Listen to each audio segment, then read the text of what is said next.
ओम नमो भगवते वासुदेवाय। श्रीमद्भागवत महात्म्य, पहला अध्याय। देवर्षि नारद की भक्ति से भेंट। सच्चिदानंद स्वरूप भगवान श्री कृष्ण को हम नमस्कार करते हैं, जो जगत की उत्पत्ति, स्थिति और विनाश के हेतु तथा आध्यात्मिक, आधिदैविक और आधि भौतिक तीनों प्रकार के तापों का नाश करने वाले हैं। जिस समय श्री शुकदेव जी का यज्ञोपवीत संस्कार भी नहीं हुआ था तथा लौकिक वैदिक कर्मों के अनुष्ठान का अवसर भी नहीं आया था, तभी उन्हें अकेले ही संन्यास लेने के लिए घर से जाते देखकर उनके पिता व्यास जी विरह से कातर होकर पुकारने लगे, बेटा बेटा तुम कहां जा रहे हो?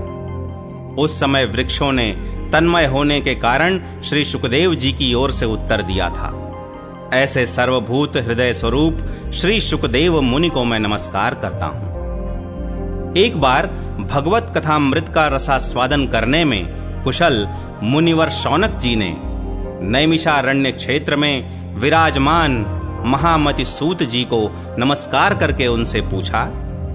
शौनक जी बोले, सूत जी, आपका ज्ञान अज्ञानांधकार को नष्ट करने के लिए करोड़ों सूर्यों के समान है। आप हमारे कानों के लिए रसायन, अमृत स्वरूप सार गर्भित कथा कहिए।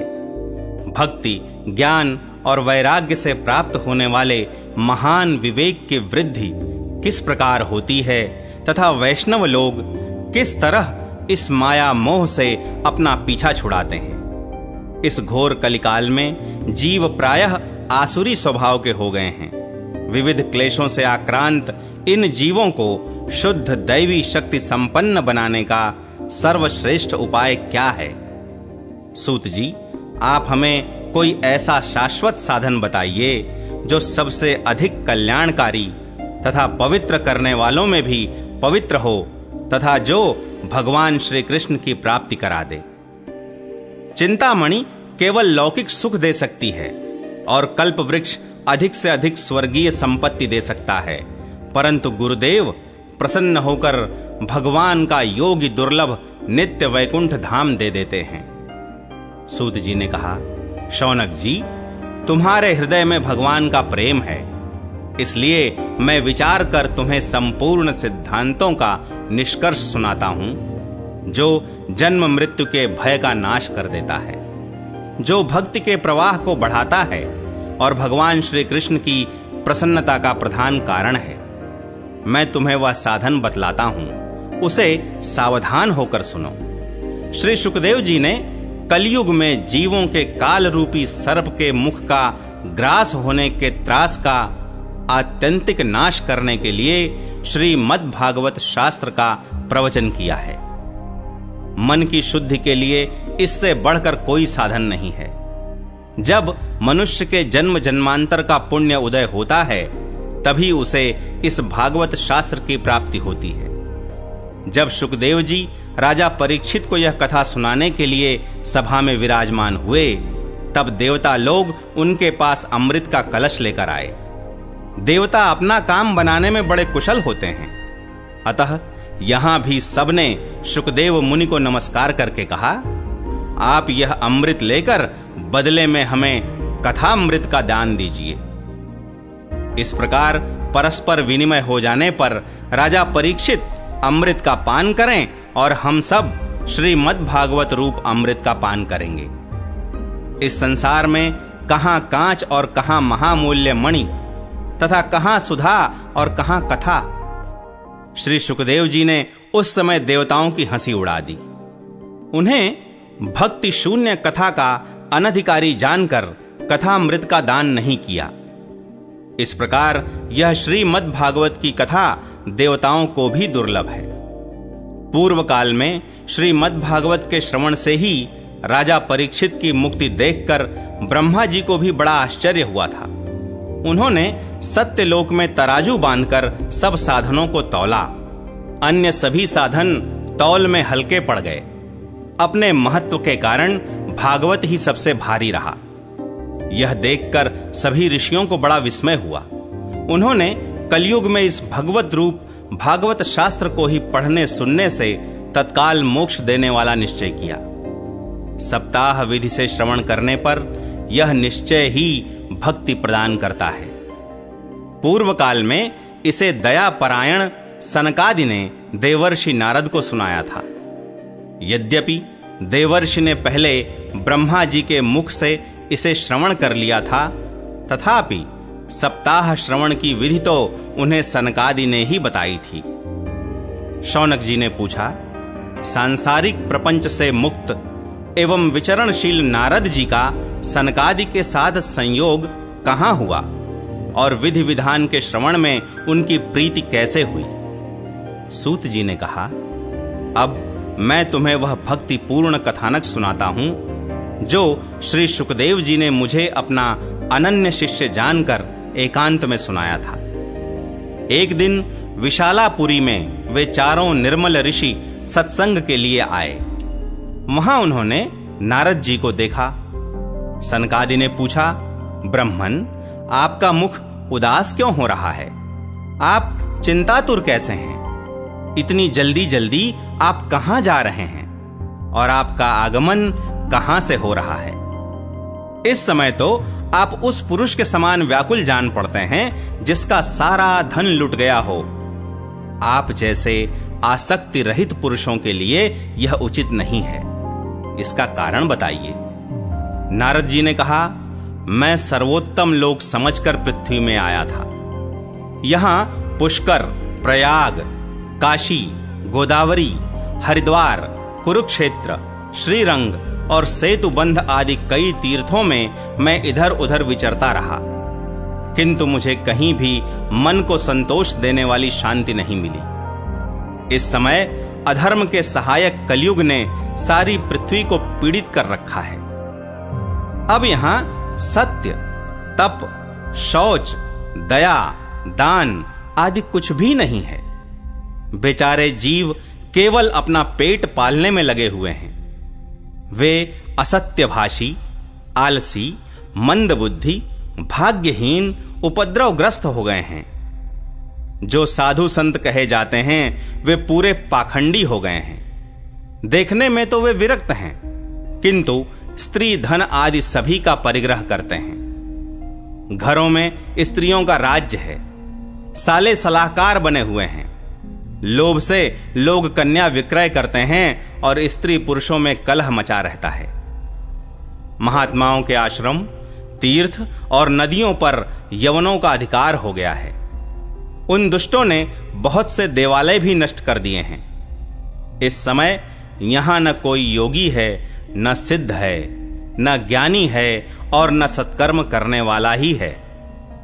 सारे साधन इस समय कलिरूप दावानल से जलकर भस्म हो गए हैं। इस कलयुग में सभी देशवासी बाजारों में अन्न बेचने लगे हैं। ब्राह्मण लोग पैसा लेकर वेद पढ़ाते हैं और स्त्रियां वेश्यावृत्ति से निर्वाह करने लगी हैं।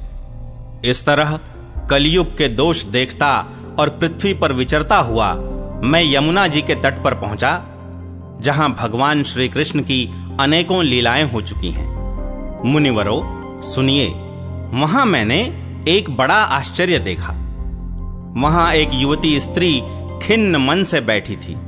उसके पास दो वृद्ध पुरुष अचेत अवस्था में पड़े जोर जोर से सांस ले रहे थे। वह तरुणी उनकी सेवा करती हुई कभी उन्हें चेत कराने का प्रयत्न करती और कभी उनके आगे रोने लगती थी। वह अपने शरीर के रक्षक परमात्मा को दसों दिशाओं में देख रही थी। उसके चारों ओर सैकड़ों स्त्रियां उसे पंखा झल रही थीं और बार बार समझाती जाती थीं। दूर से यह सब चरित्र देखकर मैं कुतूहलवश उसके पास चला गया। मुझे देखकर वह युवती खड़ी हो गई और बड़ी व्याकुल होकर कहने लगी। युवती ने कहा, अजी महात्मा जी, क्षण भर ठहर जाइए और मेरी चिंता को भी नष्ट कर दीजिए। आपका दर्शन तो संसार के सभी पापों को सर्वथा नष्ट कर देने वाला है। आपके वचनों से मेरे दुख की भी बहुत कुछ शांति हो जाएगी। मनुष्य का जब बड़ा भाग्य होता है तभी आपके दर्शन हुआ करते हैं।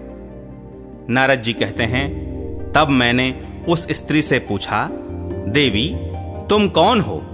ये दोनों पुरुष तुम्हारे क्या होते हैं? और तुम्हारे पास ये कमल नयनी देवियां कौन हैं? तुम हमें विस्तार से अपने दुख का कारण बताओ। युवती ने कहा, मेरा नाम भक्ति है। ये ज्ञान और वैराग्य नामक मेरे पुत्र हैं। समय के फेर से ही ये ऐसे जर्जर हो गए हैं। ये देवियां गंगा जी आदि नदियां हैं। ये सब मेरी सेवा करने के लिए ही आई हैं। इस प्रकार साक्षात देवियों के द्वारा सेवित होने पर भी मुझे सुख शांति नहीं है। तपोधन, अब ध्यान देकर मेरा वृत्तांत सुनिए। मेरी कथा वैसे तो प्रसिद्ध है, फिर भी उसे सुनकर आप मुझे शांति प्रदान करें। मैं द्रविड़ देश में उत्पन्न हुई, कर्नाटक में बढ़ी, कहीं कहीं महाराष्ट्र में सम्मानित हुई, किंतु गुजरात में मुझको बुढ़ापे ने आ घेरा। वहां घोर कलयुग के प्रभाव से पाखंडियों ने मुझे अंग भंग कर दिया। चिरकाल तक यह अवस्था रहने के कारण मैं अपने पुत्रों के साथ दुर्बल और निस्तेज हो गई। अब जब से मैं वृंदावन आई, तब से पुनः परम सुंदरी स्वरूपवती नवयुवती हो गई हूं। किंतु सामने पड़े हुए ये दोनों मेरे पुत्र थके मांदे दुखी हो रहे हैं। अब मैं यह स्थान छोड़कर अन्यत्र जाना चाहती हूं। ये दोनों बूढ़े हो गए हैं, इसी दुख से मैं दुखी हूं। मैं तरुणी क्यों और ये दोनों मेरे पुत्र बूढ़े क्यों? हम तीनों साथ साथ रहने वाले हैं, फिर यह विपरीतता क्यों? होना तो यह चाहिए कि माता बूढ़ी हो और पुत्र तरुण। इसी से मैं आश्चर्यचकित चित्त से अपनी इस अवस्था पर शोक करती रहती हूं। आप परम बुद्धिमान एवं योग निधि हैं। इसका क्या कारण हो सकता है, बताइए। नारद जी ने कहा, साध्वी, मैं अपने हृदय में ज्ञान दृष्टि से तुम्हारे संपूर्ण दुख का कारण देखता हूं। तुम्हें विषाद नहीं करना चाहिए। श्री हरि तुम्हारा कल्याण करेंगे। सूत जी कहते हैं, मुनिवर नारद जी ने एक क्षण में ही उसका कारण जानकर कहा। नारद जी ने कहा, देवी सावधान होकर सुनो, यह दारुण कलयुग है। इसी से इस समय सदाचार, योग मार्ग और तप आदि सभी लुप्त हो गए हैं। लोग शठता और दुष्कर्म में लगकर अघासुर बन रहे हैं। संसार में जहां देखो वहीं सत्पुरुष दुख से म्लान हैं और दुष्ट सुखी हो रहे हैं। इस समय जिस बुद्धिमान पुरुष का धैर्य बना रहे, वही बड़ा ज्ञानी या पंडित है। पृथ्वी क्रमशः प्रतिवर्ष शेष जी के लिए भार रूप होती जा रही है। अब यह छूने योग्य तो क्या, देखने योग्य भी नहीं रह गई है और न इसमें कहीं मंगल ही दिखाई देता है। अब किसी को पुत्रों के साथ तुम्हारा दर्शन भी नहीं होता। विषयानुराग के कारण अंधे बने हुए जीवों से उपेक्षित होकर तुम जर्जर हो रही थी। वृंदावन के संयोग से तुम फिर नवीन तरुणी हो गई हो। अतः यह वृंदावन धाम धन्य है, जहां भक्ति सर्वत्र नृत्य कर रही है। परंतु तुम्हारे इन दोनों पुत्रों का यहां कोई ग्राहक नहीं है, इसलिए इनका बुढ़ापा नहीं छूट रहा है। यहां इनको कुछ आत्म सुख की प्राप्ति होने के कारण ये सोते से जान पड़ते हैं। भक्ति ने कहा, राजा परीक्षित ने इस पापी कलयुग को क्यों रहने दिया? इसके आते ही सब वस्तुओं का सार न जाने कहां चला गया। करुणामय श्री हरि से भी यह अधर्म कैसे देखा जाता है? मुने, मेरा यह संदेह दूर कीजिए। आपके वचनों से मुझे बड़ी शांति मिली है। नारद जी ने कहा, बाले, यदि तुमने पूछा है तो प्रेम से सुनो कल्याणी। मैं तुम्हें सब बताऊंगा और तुम्हारा दुख दूर हो जाएगा। जिस दिन भगवान श्री कृष्ण इस भूलोक को छोड़कर अपने परम धाम को पधारे, उसी दिन से यहां संपूर्ण साधनों में बाधा डालने वाला कलयुग आ गया। दिग्विजय के समय राजा परीक्षित की दृष्टि पड़ने पर कलयुग दीन के समान उनकी शरण में आया। भ्रमर के समान सारग्राही राजा ने यह निश्चय किया कि इसका वध मुझे नहीं करना चाहिए, क्योंकि जो फल तपस्या, योग एवं समाधि से भी नहीं मिलता, कलयुग में वही फल श्री हरि कीर्तन से ही भली भांति मिल जाता है। इस प्रकार सारहीन होने पर भी उसे इस एक ही दृष्टि से सार युक्त देखकर उन्होंने कलयुग में उत्पन्न होने वाले जीवों के सुख के लिए ही इसे रहने दिया था।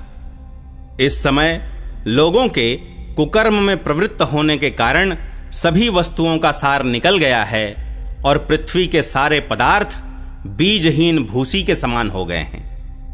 ब्राह्मण केवल अन्न धनादि के लोभवश घर घर एवं जन जन को भागवत की कथा सुनाने लगे हैं, इसलिए कथा का सार चला गया।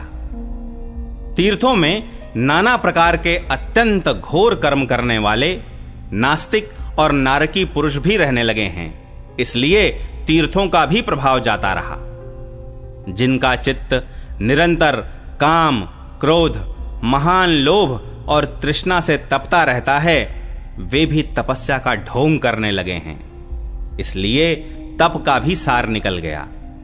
मन पर काबू न होने के कारण तथा लोभ, दंभ और पाखंड का आश्रय लेने के कारण एवं शास्त्र का अभ्यास न करने से ध्यान योग का फल मिट गया। पंडितों की यह दशा है कि वे अपनी स्त्रियों के साथ भैंसों की तरह रमण करते हैं। उनमें संतान पैदा करने की ही कुशलता पाई जाती है, मुक्ति साधन में वे सर्वथा अकुशल हैं। संप्रदायानुसार प्राप्त हुई वैष्णवता भी कहीं देखने में नहीं आती। इस प्रकार जगह जगह सभी वस्तुओं का सार लुप्त हो गया है। यह तो इस युग का स्वभाव ही है, इसमें किसी का दोष नहीं है।